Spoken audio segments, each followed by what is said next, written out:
Dalam nama Bapa dan Putra dan Roh Kudus. Amin. Tuhan bersamamu dan bersama rohmu.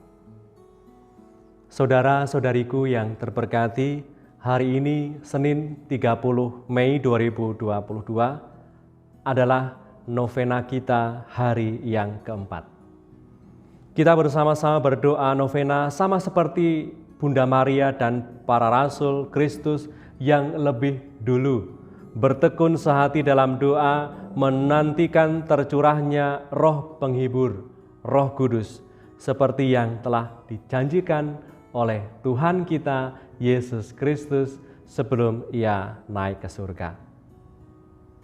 Ujub doa novena kita hari yang keempat ini adalah, marilah kita mohon agar kita dapat mengabdi kepada Allah dengan penuh kerelaan cinta, seraya berdoa bagi para pemimpin dunia, agar semakin mengabdi kepentingan warga masyarakatnya. Marilah berdoa.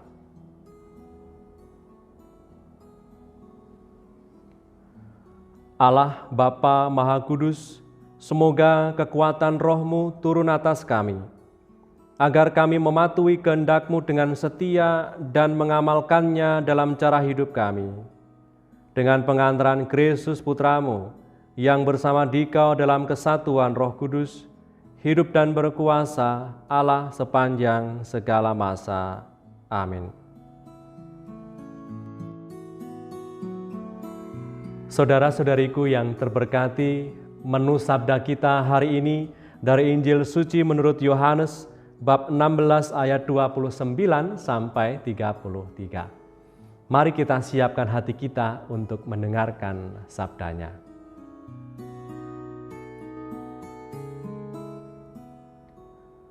Sekali peristiwa dalam amanat perpisahannya, Yesus bersabda bahwa akan tiba saatnya bahwa Ia tidak lagi berbicara dengan memakai kiasan. Maka murid-muridnya berkata kepadanya, "Lihat, sekarang engkau terus terang berkata-kata dan engkau tidak memakai kiasan. Sekarang kami tahu bahwa engkau mengetahui segala sesuatu dan tidak perlu orang bertanya kepadamu. Karena itu kami percaya bahwa engkau datang dari Allah." Jawab Yesus kepada mereka, "Percayakah kamu sekarang? Lihat, saatnya datang, bahkan sudah datang, bahwa kamu dicerai-beraikan masing-masing ke tempatnya sendiri, dan kamu meninggalkan aku seorang diri. Namun aku tidak seorang diri, sebab Bapa menyertai aku. Semuanya itu kukatakan kepadamu, supaya kamu beroleh damai sejahtera dalam aku. Dalam dunia kamu menderita penganiayaan, tetapi kuatkanlah hatimu, aku telah mengalahkan dunia." Demikianlah sabda Tuhan. Terpujilah Kristus.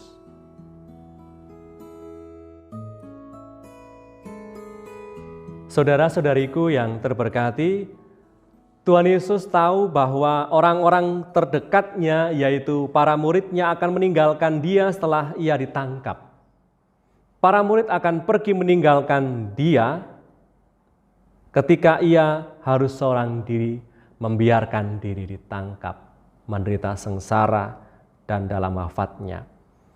Namun Tuhan berbicara dengan keyakinan bahwa Dia tidak pernah benar-benar sendirian, karena Allah Bapanya selalu bersamanya. Bahkan saat Ia bergantung di salib, Allah tetap bersamanya, mendukung dan ada di pihaknya. Ini adalah keyakinan yang Tuhan ingin bagikan kepada kita semua sebagai murid-muridnya. Ada kalanya kita merasa sangat kesepian dalam hidup ini. Rasa kesepian bisa melanda siapapun. Kita mungkin pernah melihat dan mendengar ada banyak orang yang hidup seorang diri dan jauh dari keramaian, justru mengalami kegembiraan dan kebermaknaan hidup. Akan tetapi, ada pula tidak sedikit orang yang tinggal di tengah keramaian, di sekelilingnya ada banyak orang, tetapi dilanda kesepian dan kesunyian hidup. Maka saudara-saudariku yang terberkati, jika kita merasa kesepian, kita pun dapat berkata dan berdoa bersama Tuhan. Bisa kita katakan demikian, aku tidak sendirian, Tuhan Yesus ada bersamaku. Allah Bapa menyertai kita sebagaimana Ia bersama Yesus.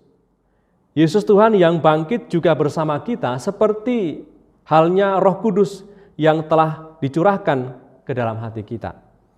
Bahkan ketika kita sendirian, kita selalu ada di hadirat Tuhan. Kita adalah anggota yang hidup dari keluarga Allah yang diikat dalam kasih yang luar biasa. Maka kesadaran ini bahwa kita tidak sendiri, bahwa kita selalu ada di dalam hadirat-Nya, membawa kita pada suatu kedamaian yang mendalam, kedamaian yang tidak bisa diberikan oleh dunia.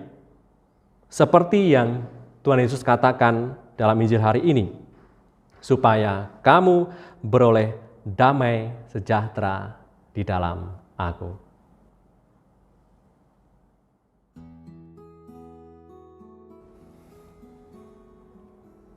Doa mohon Roh Kudus.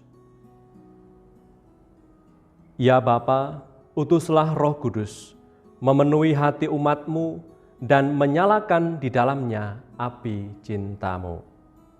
Utuslah Roh-Mu, maka semuanya akan dicipta kembali, dan Engkau akan membarui muka bumi. Marilah berdoa bersama. Ya Allah, Engkau telah mengajar hati umat-Mu dengan penerangan Roh Kudus. Berilah supaya berkat Roh yang kudus ini, kami senantiasa berpikir benar, bertindak bijaksana, serta selalu bergembira karena penghiburannya.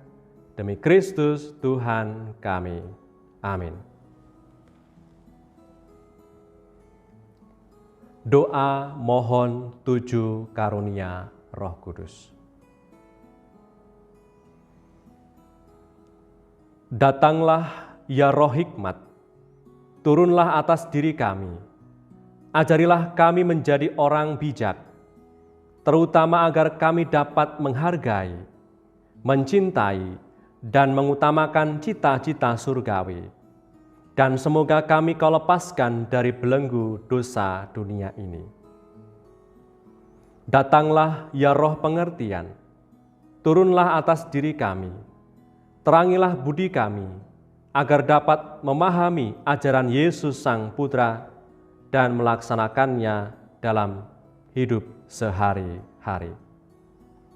Datanglah ya Roh nasihat, dampingilah kami dalam perjalanan hidup yang penuh gejolak ini. Semoga kami selalu melakukan yang baik dan menjauhi yang jahat.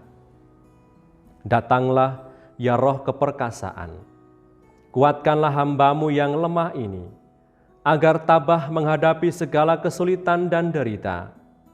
Semoga kami Kau kuatkan dengan memegang tangan-Mu yang senantiasa menuntun kami. Datanglah ya Roh pengenalan akan Allah. Ajarlah kami mengetahui bahwa semua yang ada di dunia ini sifatnya sementara saja.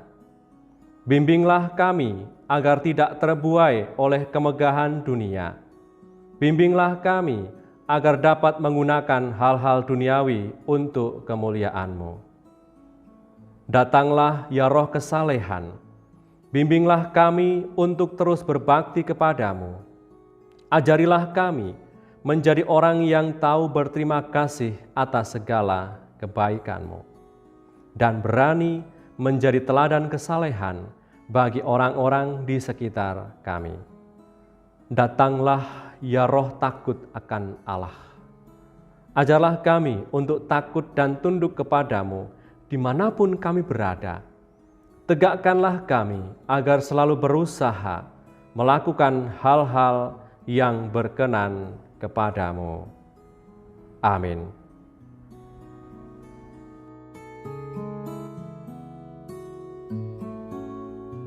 Marilah berdoa.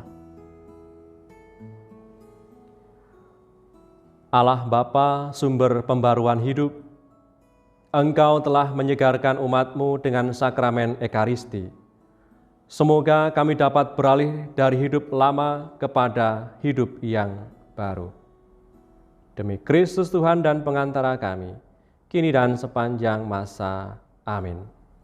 Berkatalah yang Maha Kuasa turun atas kita semua, Bapa, Putra, dan Roh Kudus. Amin.